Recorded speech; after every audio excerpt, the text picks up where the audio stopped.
still Brazello. I'm still Valerie Wendell. And this is Lesson 11 group problems. Not once again, it's the first time on week 11, but we're doing this video thing again, so. Once and for all. I'm going to do 1, 2, she's going to do 2, I'm going to do 3, 4, and we're going to split 5. We'll try to explain the best we can as we go along. Some of these, there's not a ton of explanation. A lot of them are just found in the notes or the PowerPoint to help us out. We've drawn out a couple things here, so let's go ahead and start with number 1 and go down the line, and then we'll get into a little bit more explanation as we go into 3 and 4 and 5. So for question number 1, we have over here, indicate the group of enzymes that covalently link amino acids to tRNA molecules. And we got amino acyl tRNA synthetase.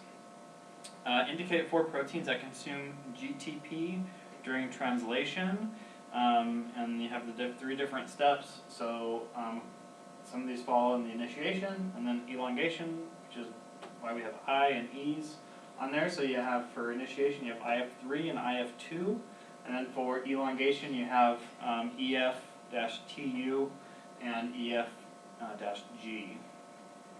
For part C, it says, indicate one molecule that functions as a ribosome during translation, and that would be peptidyl transferase. Indicate 2 proteins that recognize stop codons, and that would be the RF1 and RF2 proteins. For E, it says indicate one molecule that forms hydrogen bonds with the Shine-Dalgarno sequence in the mRNA, and that would be the 30S rRNA. Okay, so then for 2, it's the fill in the blank, and so I'm just going to read the sentences and fill in the blank as I go, so just to keep you on your toes. So for A, the first amino acid in prokaryotic proteins is F-MET. For B, an E. coli protein called EF-TU delivers charged tRNA to the A site of the ribosome during translation elongation. For C, the initiator tRNA binds to the A site of the ribosome, whereas the remaining charged tRNA bind to the P site. Or is it the other way around? It's P. It's P. Sorry, let me try this again. The initiator tRNA binds to the P site of the ribosome, where the remaining charged tRNA binds to the A site of the ribosome. Then for D, EFG is a translation factor that helps the ribosome move one codon in the 3' direction along the mRNA. For E, IF3 is a translation factor that guides the mRNA to the 30S ribosome subunit. For F, AUG is the codon is a start codon, while UAG is an example of a stop codon.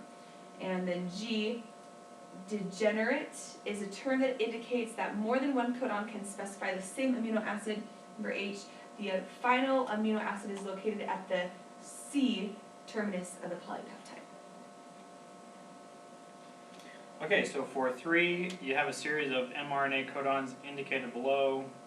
Consider the wobble rules and provide all possible tRNA anticodon sequences that can form hydrogen bonds with each mRNA codon. So this one was a little tricky for us. We had to kind of look at some other groups and research it a little bit more at first.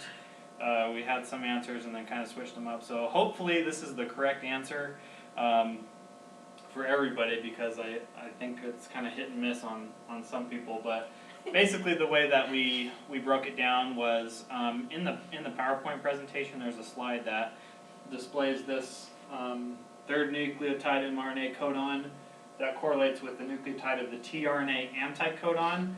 And so for 3A, for example, you have the UUG. So the anticodon for the first 2 is going to be AA for each of them, as we have listed here.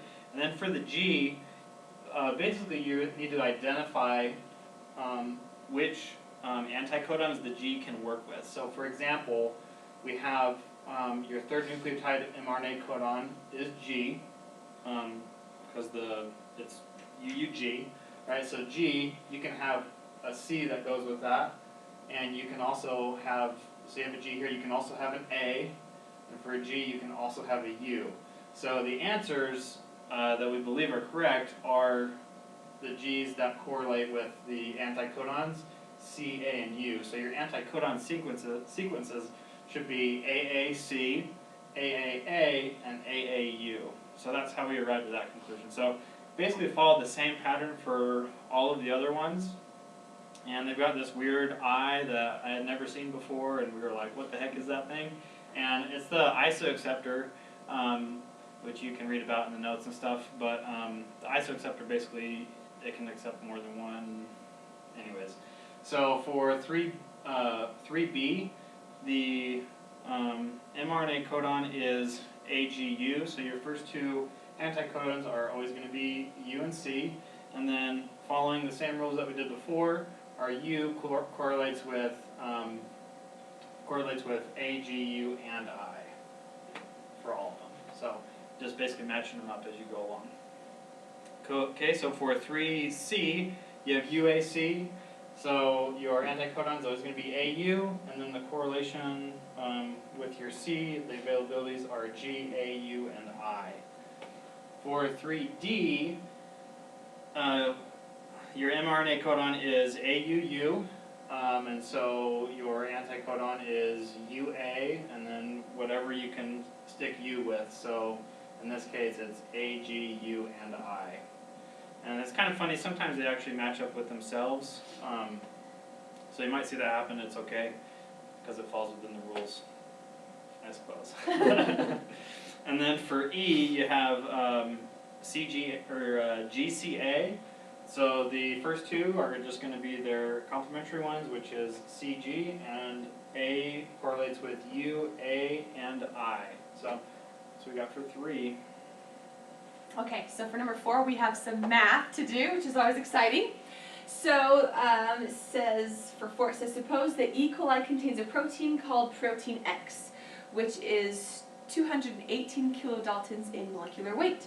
So for A, if the average amino acid is 125 daltons, how many amino acids are found in protein X? So first of all, you have to convert kilodaltons into daltons so that you're all working on the same turf here. And so there are 1,000 daltons in kilodaltons, so you have to times the 218 kilodaltons by 1,000, and so you end up with 218,000 kilodaltons, normal daltons over 125, and you end up with 1,744 not amino acids. I'm sorry, that's, it is amino acids, yep, 1,744 amino acids.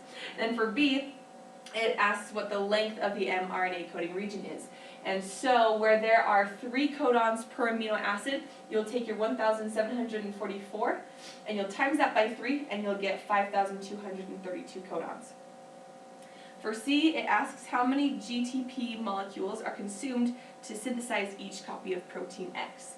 And so here we have, so we got 3,491, and here's how we got it. So there is, for the whole protein X, there is 1 GTP used for termination. I'm just kind of going backwards. Termination anyways.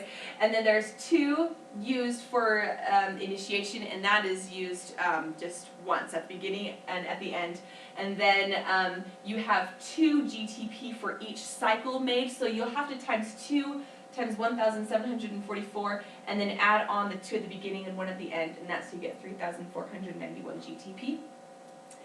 And then for D, it asks how many ATP molecules are consumed to synthesize each copy of protein X, and there's just 1 ATP used for per amino acid, and so it'll be, you times it by 1, and so it'd be 1,744 ATP used. And then for E, what is the name of the group of enzymes that consume ATP to assist in the synthesis of protein X? And it is aminoacyl tRNA synthetase. I slaughtered that. Okay, so for 5, we've got a list of proteins going on here that we're just matching which of the above is involved in the different stages or different proteins or whatever. So for A, which of the above is involved in translation initiation? And a lot of these were just found in the instructor notes under the initiation section, the elongation section, termination section, so on and so forth. So for 5A, we have the IF3, IF2, Shine Delgarno, tRNA FMET, the 5' AUG 3', and the lysyl tRNA synthetase, which is not in the notes. We just had to Google it. It's like another word for a different molecule going on, so it does fall into that one. Just look it up. For B, which of the above is followed in translation elongation? And those are going to be your two elongation factors, which is EFTU and EFG. And we also have 23S rRNA and 16S rRNA. And then for C, which of the above is involved in translation termination?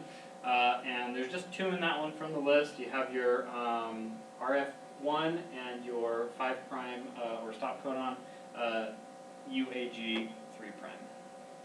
Okay. And then for C, it asks which of the above. For D. For D, it asks which of the above is a component of 70S ribosome, and we have the 16S rRNA and the 23S rRNA both fall into there. And then for E, which of the above is found within the mRNA, like the actual mRNA? And so you have the Shine Delgarno, which is at the beginning, and then the start codon and the stop codon, AUG and UGA. And that's it. That's it. That's a wrap. Thanks, guys.